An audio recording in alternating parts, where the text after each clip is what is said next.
Le propone un encuentro con el judaísmo. Conduce Alberto Rusco Lequier.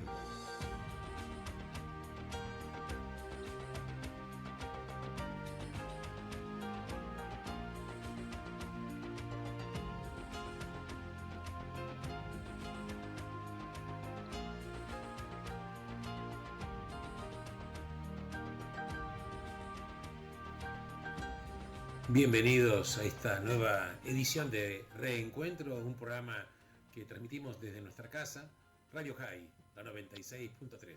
Gracias por estar acompañándome, ya como es habitual. ¿Qué tal?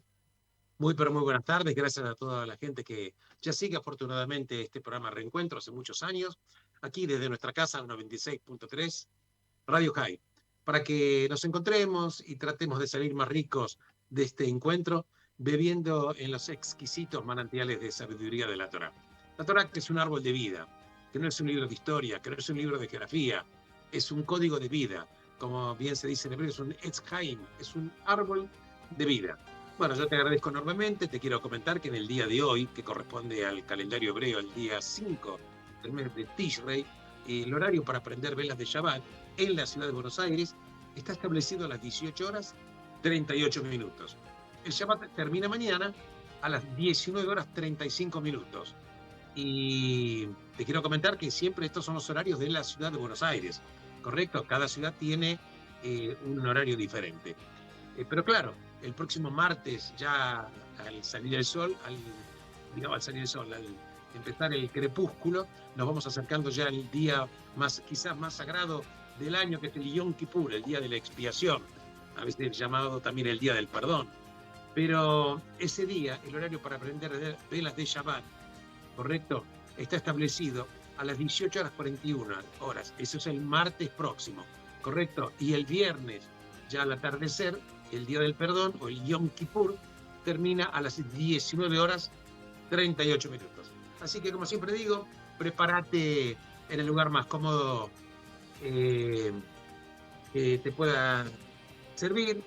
Quizás estás manejando un coche llegando a tu casa y posiblemente estás en tu casa, quizás tomando algo. Bueno, gracias por estar conmigo. Así que, bueno, le vamos a pedir al señor operador, que es Miguel Ángel, a quien por supuesto le agradezco la profesionalidad que siempre lo caracteriza en el manejo de los controles, para que nos acerque a un tema musical. Así nosotros vamos a elongar el alma, nos vamos a predisponer con una linda música y ya estamos, por supuesto, de lleno en Reencuentro. ¿Qué te parece, Miguel Ángel, si nos acercás a la música ya establecida? ¿De acuerdo?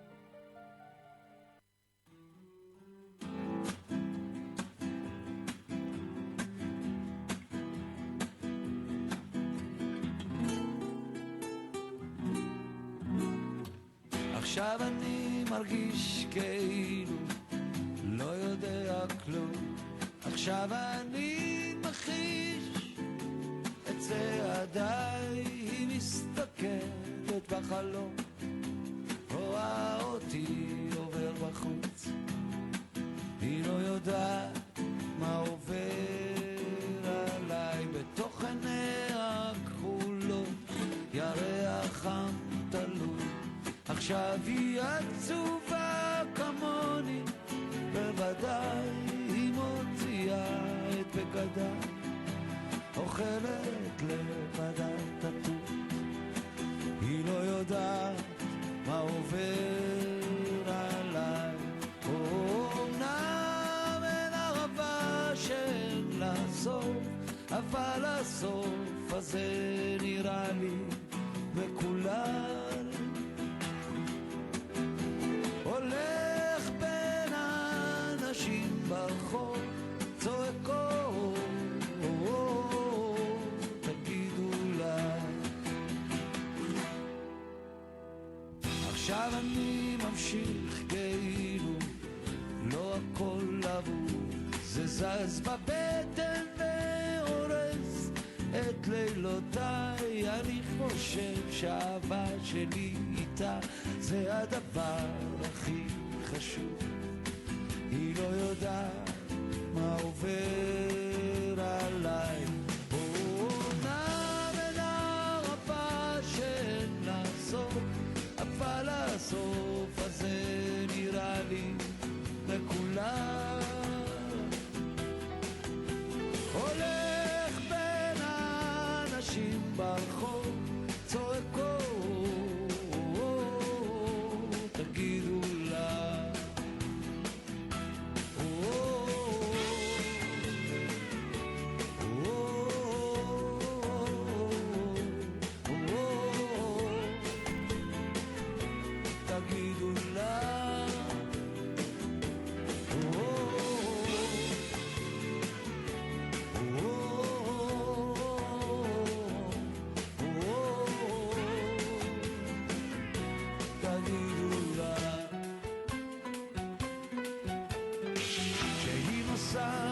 אני נשאר, לא זז מכאן אף פעם, הולך בעיר ומתבטל מגעגועי, חוזר לחדר ונגמר, כותב שירים ושר אותם, היא לא יודעת מה עובר עליי.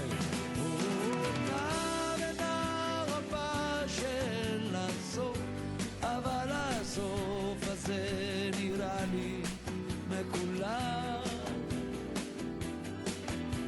הולך בין האנשים ברחוב, צועק תגידו לה. אומנם נער רבה שאין לה סוף, אבל הסוף הזה נראה לי מכולם. הולך בין האנשים ברחוב, צועק תגידו לה.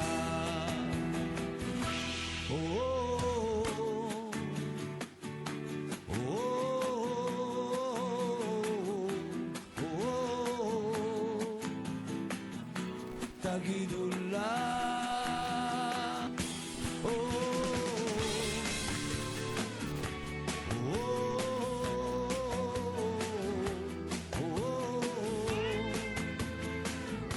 תגידו לה.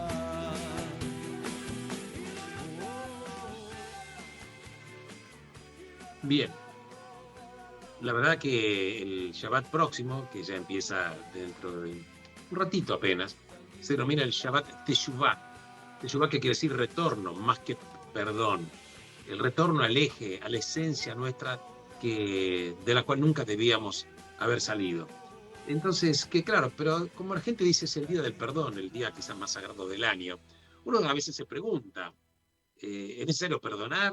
Y una pregunta importante, ¿cuándo nació el perdón? En la historia del mundo, ¿cuándo se registra que nació el perdón? Claro que hay momentos esporádicos y excepciones en la historia, que pasan cosas extraordinarias. ¿Viste? Por ejemplo, cuando el hombre llega a la luna, Neil Armstrong en el año 1969, u otro tipo de acontecimientos. Entonces la civilización de alguna manera se ve impactada por estos acontecimientos. Pero hay una porción en la Torá, ¿no es así? Que tuvo una influencia gigante en el curso de la historia. Y yo diría una importancia tan grande, más grande incluso que cualquiera de los hechos importantes que uno pudo haber mencionado. ¿Y sabes cuándo ocurre? Cuando Yosef finalmente revela la identidad a sus hermanos, y mientras los hermanos están en silencio y pasmados cuando Yosef revela su identidad, dice lo siguiente: yo soy vuestro hermano Yosef, a quien ustedes vendieron a Egipto. Ahora no se entristezcan por haberme vendido, porque para preservar vidas me envió el Creador delante de ustedes. Porque en estos 2 años hubo en la tierra hambre, y todavía han quedado otros 5 años en los cuales no habrá ni siquiera siembra, no va a haber cosecha. Y él le dice: Dios me envía delante de ustedes para preservaros un remanente en la tierra y para guardaros con vida mediante una gran liberación. Entonces Yosef dice, en un acto de humildad: no fueron ustedes los que me enviaron aquí, fue el Creador. Este es el primer momento que registra en la historia en que un ser humano perdona a otro. Insisto, es el primer momento que registra en la historia humana que registra que un ser humano perdona a otro. Claro, posiblemente pudo haber ocurrido que el Creador haya perdonado antes. Uno pudo haber tenido algún otro tipo de lecturas, pero el sentido literal del texto surge que el perdón es cuando Yosef perdona a los hermanos. Claro, uno se pregunta, ¿pero acaso perdonó el Creador a Adán y Javá? ¿Perdonó Dios a Caín cuando asesinó a Abel? Probablemente no, quizás atenuó el castigo. Claro, Adán y Javá no murieron inmediatamente. Por otro lado, sabemos que Dios le hace una marca en la frente a Caín para protegerlo de que otro lo mate. Pero eso es mitigar el castigo, pero no implica perdón. Porque, por ejemplo, Dios no perdonó a la generación del diluvio, no perdonó a los constructores de la Torre de Babel, a los pecadores de Sodom, y es significativo que cuando nuestro padre Abraham reza por el pueblo de Sodom o Sodoma, no le pide a Dios que lo perdone. El argumento le dice Abraham a Dios, quizás haya gente inocente, quizás 50, bueno, finalmente quizás no haya más de 10. Implica que el mérito debería salvar a los otros. Pero esto es muy diferente de pedirle a Dios que perdone a los demás. Entonces, pero sin embargo, Yosef sí perdona a los hermanos. Y esto es la primera vez que sucede en la historia. Entonces, hay incluso un indicio en la Torá sobre este acontecimiento. Porque mucho más tarde, después de la muerte de su padre Jacob, los hermanos se acercan a Yosef temiendo que ahora fuera a tomar venganza. ¿No es así? Pero los hermanos entienden acerca del perdón. Pero se preguntan, ¿realmente Yosef quiso perdonarlos? Vos sabés que hay un libro que escribe un profesor norteamericano que se denomina Antes del Perdón. Lo escribe una persona, David Constant. Se llama Antes del Perdón. El libro dice los orígenes de una idea moral. Y él mismo dice que no existía el concepto de perdón en la literatura, por ejemplo, griega antigua. Entonces, una cosa es perdonar y otra cosa diferente es apaciguar la ira, que son dos cosas diferentes. Cuando alguien le hace mal a otro, la víctima se puede enojar y busca venganza. Claro que esto es peligroso. Entonces uno puede excusarse en el daño que le han hecho para justificar algo que no corresponde tomar venganza. Pero la verdad es que este autor estadounidense, insisto, dice que en la forma más temprana en el mundo aparece en la Torá, en la Biblia hebrea, y él mismo cita el caso de Yosef. Lo que no deja claro es por qué Yosef perdona, claro. No hay nada accidental en la conducta de él. De hecho, toda la secuencia de acontecimientos, desde el momento en que los hermanos aparecen frente a él en Egipto por primera vez, hasta cuando Yosef se revela y anuncia su identidad y los perdona, es un relato muy detallado de lo que es ganarse el perdón. Vamos a recordar lo que sucedió. Primero, los acusa de un crimen que no cometieron. Dice que son espías, y Yosef le dice a los hermanos que son espías, y los encarcela por 3 días. Y luego toma a Shimeón como rehén y le dice a los demás que vuelvan a casa y que traigan a su hermano menor Binyamin. Es decir, lo fuerza a recrear la situación anterior cuando regresaron a la de su padre sin uno de los hermanos. Entonces, los hermanos se dicen uno a otro, verdaderamente merecemos un castigo en cuanto a nuestro hermano, porque vimos la angustia de su alma cuando él nos rogaba y no lo escuchamos. Por eso vino sobre nosotros esta angustia. Pero sin embargo, cuando ellos hablaban entre ellos creían que Yosef no los entendía, porque ellos todavía no sabían que Yosef era el hermano de ellos. Esta es la primera etapa del arrepentimiento. ¿Cuál es la primera etapa de arrepentirse entonces? Uno tiene que admitir la culpa, admitir que uno obró mal. Y luego hay otra reunión y entonces Yosef hace poner la copa de plata en un saco de Binyamin. Se halla la copa y se trae de nuevo a los hermanos. Y se les dice que Binyamin debe quedarse como esclavo. Entonces Yehudá dice, ¿qué podemos decir a mi señor? ¿Qué podemos hablar? ¿Cómo nos justificaremos? Porque esta es la segunda etapa del arrepentimiento, que es confesar. Entonces, primero uno tiene que admitir que obró mal, luego uno tiene que confesar. Y ellos admiten la responsabilidad colectiva que tuvieron, colectiva por todos los hermanos. Esto es importante, porque cuando los hermanos vendieron a Yosef como esclavo, fue Yehudá quien propuso el delito, pero todos, con excepción de Reubén, todos los hermanos fueron cómplices. Entonces, en el relato, el clímax en este relato, Yehudá mismo dice, ahora te ruego que quede tu siervo como esclavo de mi señor, en lugar del muchacho, se refería a Benjamín, y que el muchacho suba con sus hermanos. O sea, que Yehudá, quien vendió a Yosef como esclavo, ahora está dispuesto a convertirse en esclavo él mismo para que su hermano Binyamin pueda ser libre. Y esto precisamente es lo que los sabios y Rambam definen como un arrepentimiento absoluto. Es concretamente, cuando las circunstancias se repiten y uno tiene la oportunidad de cometer la misma falta otra vez, no lo hace. ¿Por qué? Porque se abstiene de hacerlo. ¿Y por qué se abstiene de hacerlo? Porque ha cambiado. Es la fuerza de la verdadera teshuvá. Entonces, ahora Yosef puede perdonar a tus hermanos que estaban encabezados por Yehudá, porque atravesaron las etapas del arrepentimiento, que son admitir la culpa, confesar y cambiar la conducta hacia el futuro. El perdón solo existe en una cultura donde existe el arrepentimiento, porque el arrepentimiento supone que somos seres libres, pero también moralmente responsables, que somos capaces de cambiar. Y el cambio ocurre cuando realmente reconocemos que algo que hicimos está mal, y nosotros somos responsables por esto, y no lo debemos hacer nunca más. Esta posibilidad, por ejemplo, de transformación moral no existía en otras culturas, por ejemplo, ni siquiera en la griega, ni en ninguna otra cultura. Por ejemplo, Grecia era una cultura de vergüenza y honor, pero el judaísmo era una cultura de culpa y arrepentimiento y perdón.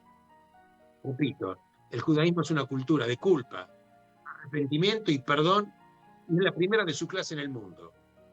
Porque el perdón no es solamente una idea entre muchas. El perdón transformó toda la situación humana, porque por primera vez, estableció la posibilidad de que no estamos condenados para siempre a repetir el pasado. Escuchá, no estamos condenados para siempre a repetir el pasado, porque cuando yo me arrepiento, muestro que yo cambié. Entonces el futuro, si yo cambié, el futuro no está predestinado, porque si yo no pudiera cambiar, el futuro estaría predestinado, pero como cambio el futuro no está predestinado. Puedo hacer las cosas diferentes de los que podrían haber sido. Y cuando perdono, muestro que mi acción no es apenas una reacción como lo sería una venganza, porque la venganza es una reacción, pero el perdón quiebra y rompe y destruye la irreversibilidad del pasado. Porque el perdón es deshacer lo que se ha hecho. Y esto incluso lo escribió la filósofa Hannah Arendt en el libro La condición humana. El perdón es deshacer lo que se ha hecho. Porque la verdad es que la humanidad cambió el día que Yosef perdonó a sus hermanos. Cuando perdonamos y merecemos ser perdonados, en ese momento ya no somos más prisioneros de nuestro pasado. Adelante, Miguel.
מזמור לדוד השם, הוא יהיה לו אכסר. הנה עוד אשר יביצני על מי מלוכות ינעלני, נפשי ישובר ינחני במעגלי צדק למען שמו. גם כי אלך בגיא צלמוות לא אירא רע, כי אתה עמדי. שבטך ומשענתך המה ינחמוני, תערוך לפניי שולחני צורריי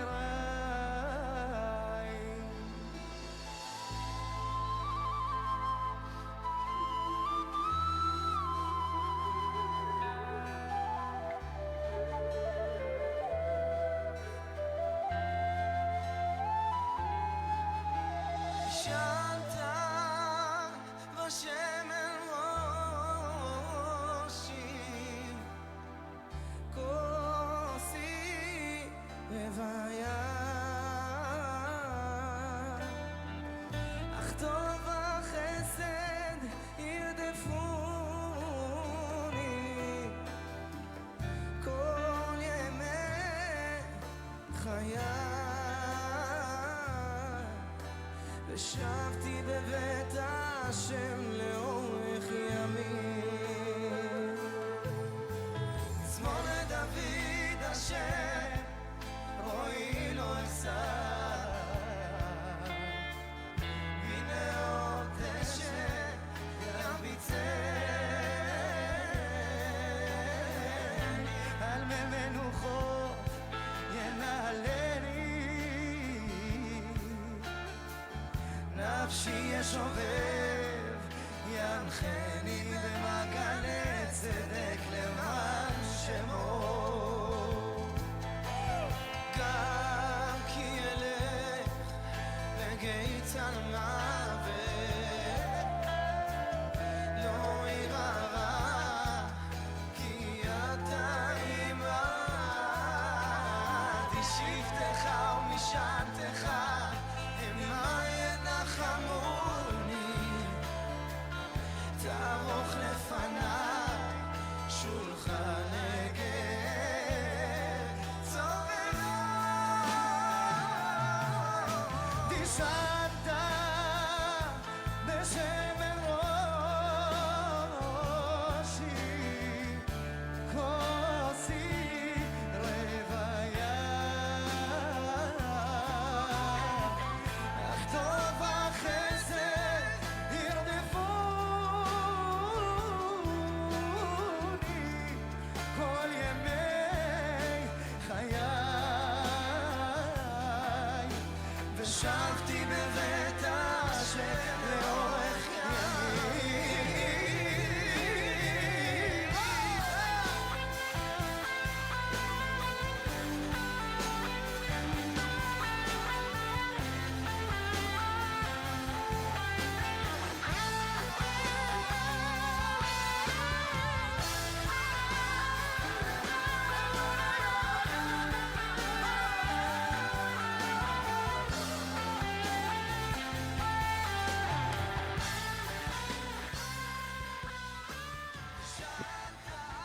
Bueno, repasando un poquitito que en realidad Yom Kippur, que se conoce como el Día del Perdón, empieza el próximo martes con la puesta del sol.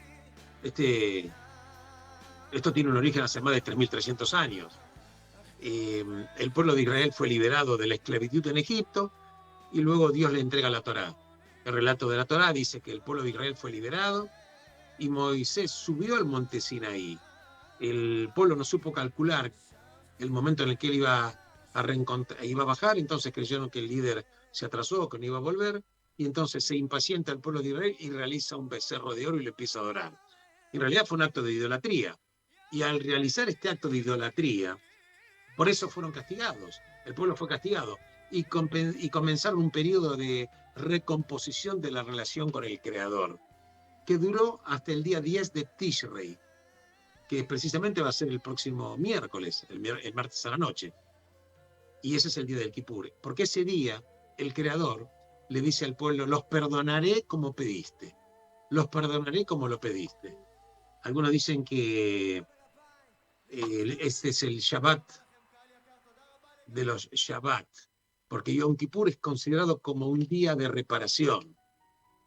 En concreto, es un día para reflexionar sobre el año que pasó, para pedir perdón por los pecados, y todo el periodo que va desde el Rosh Hashanah, o sea, el primero de Tishrei, hasta Yom Kippur, que es el 10 de Tishrei, ese periodo de 10 días se conoce con el nombre de días de arrepentimiento, porque es un periodo en el cual el pueblo se compromete a no repetir los errores del pasado.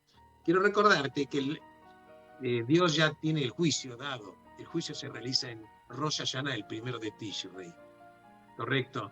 Pero, entonces ahí dice que Dios abre dos libros, el libro de la vida y el otro libro.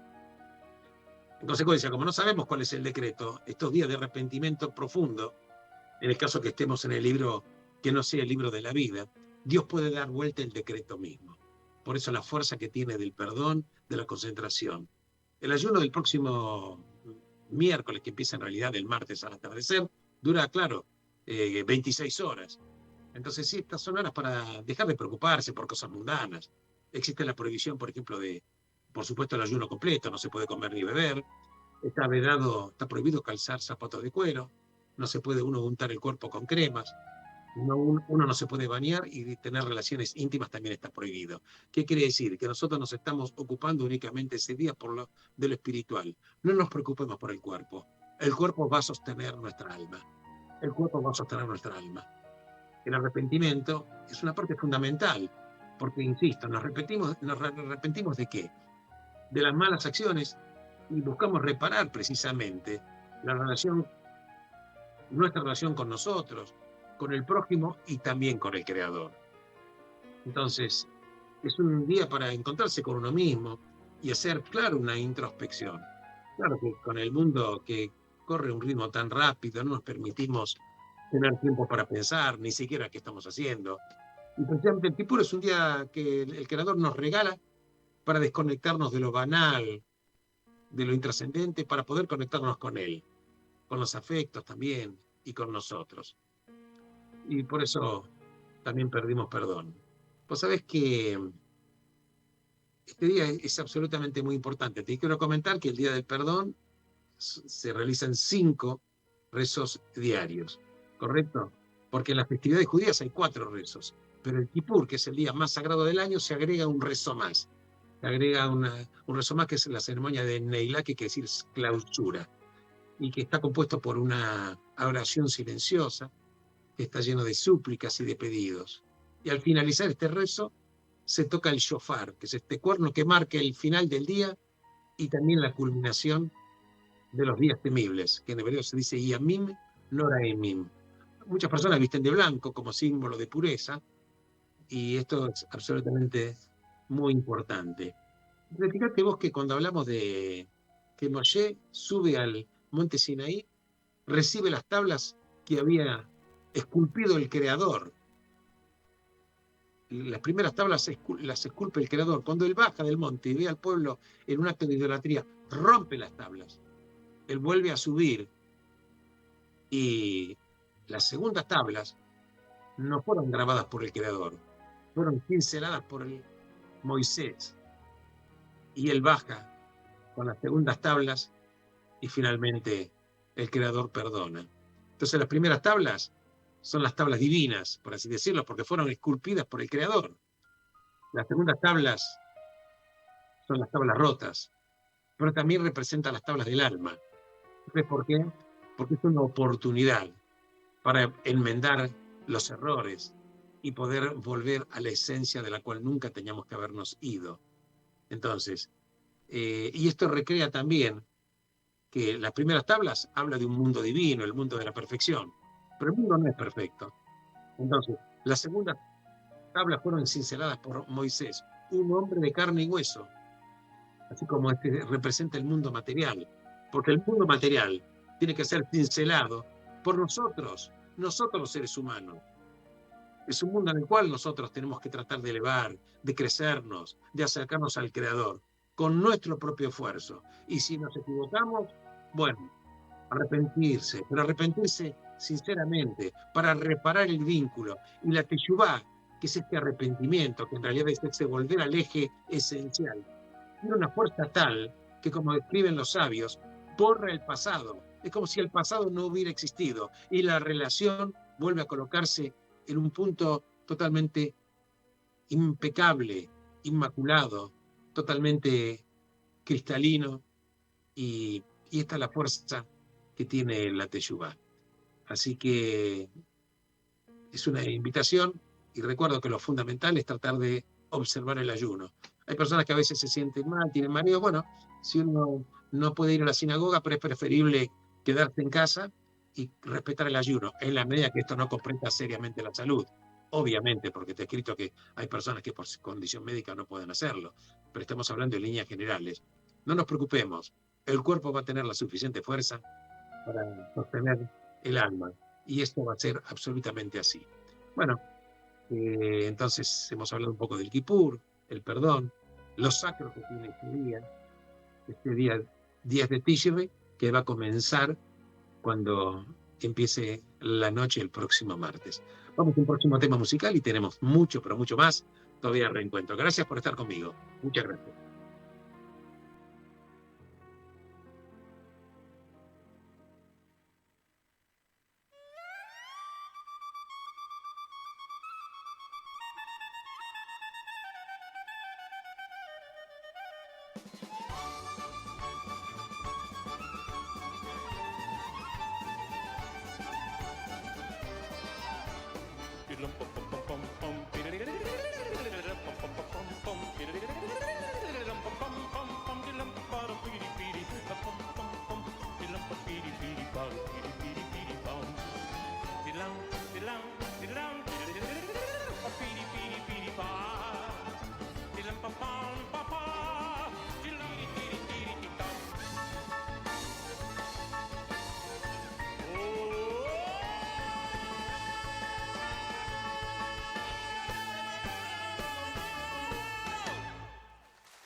Lieber, hey.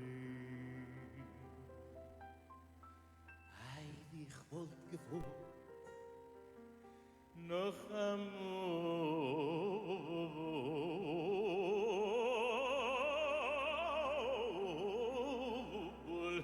Chotschek noch amol dich sehen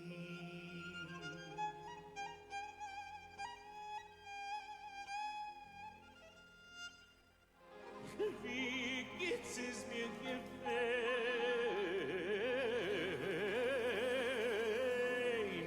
in mein eigen hey.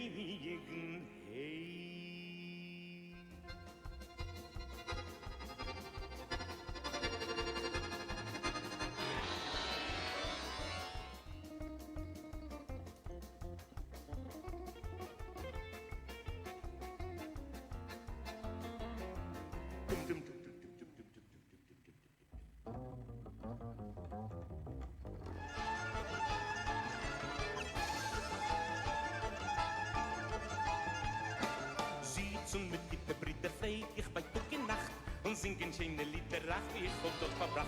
A gibt ein bisschen Brinze in der Zieh, a Gläser Wein, a heiße Mamberli gehackt, men nur dort rein. Ei, ist doch gewähnt, ist doch ein Schein, bei mir in Heim.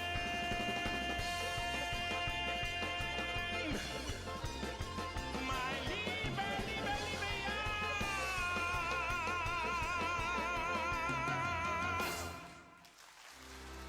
Auf den alten Mama, Mama, Mama, Mama, Mama, Mama, Mama, Mama, Mama, Mama, Mama, Mama,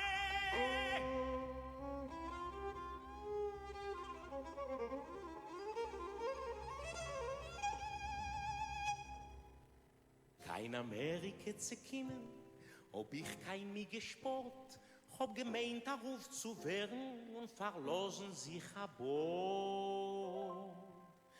Hab gehad die schöne Peis, wie jeder Frimerit.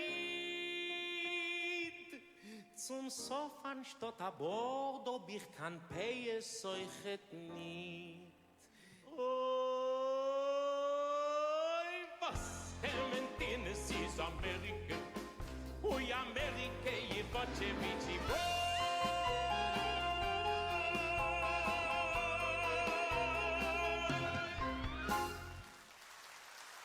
Sie verstehen a Kränk.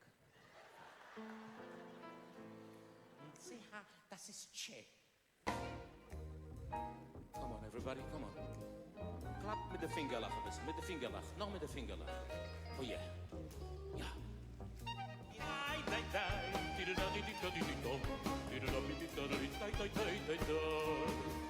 Spiel je mir kleis Morinblach, spiel je mir dem Stickerle, over mitten Knia. Disfrutando esta magnífica voz de Dudu Fischer. Una genialidad como canta. Qué fuerza, qué maravilla. Bueno, vos sabés que a veces hay cosas que son un poco extrañas en el pueblo judío.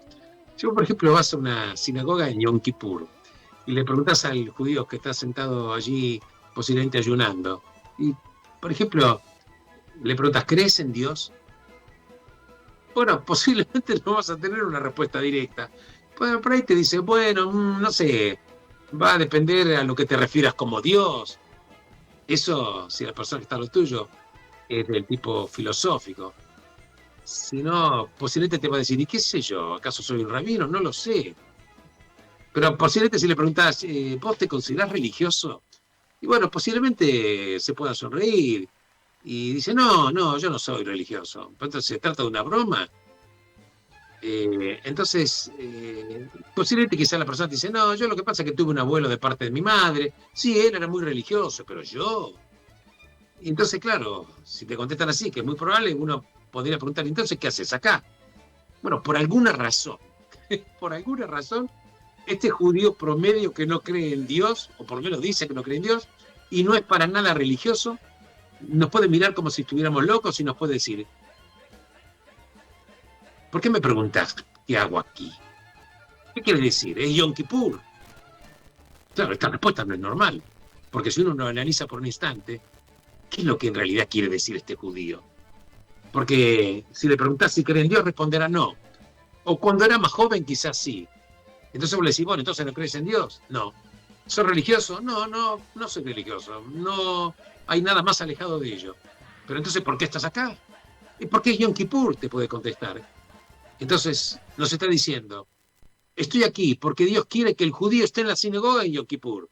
¿Y en qué otro sitio puede estar? Y entonces le podemos decir, pero vos no crees en Dios. Y él responde, ¿y qué? Y entonces esta persona que está sentada en la sinagoga no entiende dónde está el problema. Resumiendo, hoy es Yom Kippur, aunque no tenga un calendario hebreo. Esta es una sinagoga, puedo decir, aunque no me guste. Soy un judío, aunque no soy religioso. Y Dios es Dios, aunque no cree en él. Y te puede decir, ¿y entonces cuál es el problema?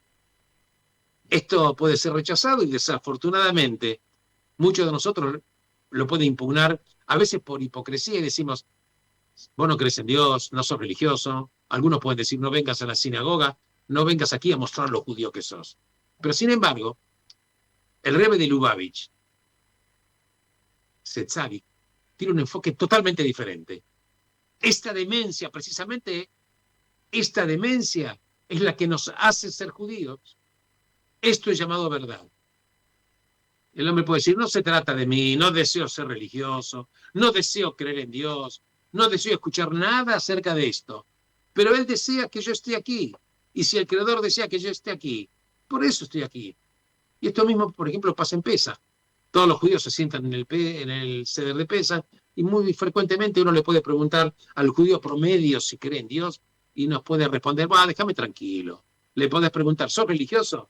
Y a veces si le haces esta pregunta de golpe, se puede atragantar con la matzá que está comiendo mientras se está riendo a carcajadas. Y entonces está celebrando la salida de Egipto que pasó hace más de 3.300 años. Y te puede contestar, bueno, la historia no es mi fuerte. Y le pregunta, ¿y por qué estás acá? Y te puede contestar, ¿y dónde voy a estar? Es Pesaj. Debe decir lo siguiente. Esto es lo hermoso y lo magnífico del judío. Hace 3.335 años, Dios nos preguntó si deseábamos casarnos con Él. Tuvimos una ceremonia de bodas extraordinaria con increíbles efectos especiales. Estábamos encandilados. Y después de la boda, Él dijo, bueno, hay algunas cosas con las que tengo que ocuparme, por favor. Enseguida vuelvo.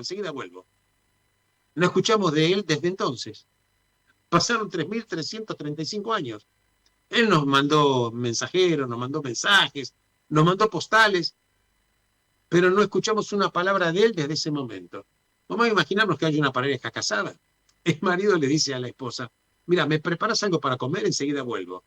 Y ella comienza a preparar la comida, Y el marido viene después de 3.300 años. Entra a la casa, se dirige a la mesa y se sienta en la silla que tiene el marido, que es la silla preferida, y ve que la comida, que puede ser una sopa que está ahí, claro, la sopa está fría.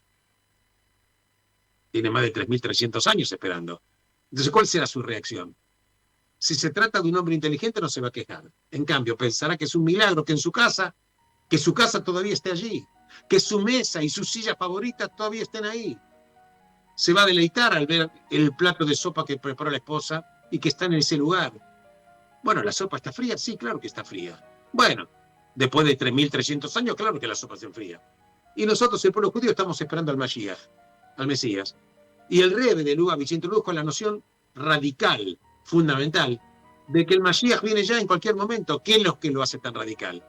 Significa que va a llegar sin aviso, que siempre pensamos que va a haber algún tipo de advertencia para poder prepararnos antes de la llegada. Viene ahora, pero yo no estoy listo, no quiero ser juzgado. Pero, ¿y si el Mashiach llega allá?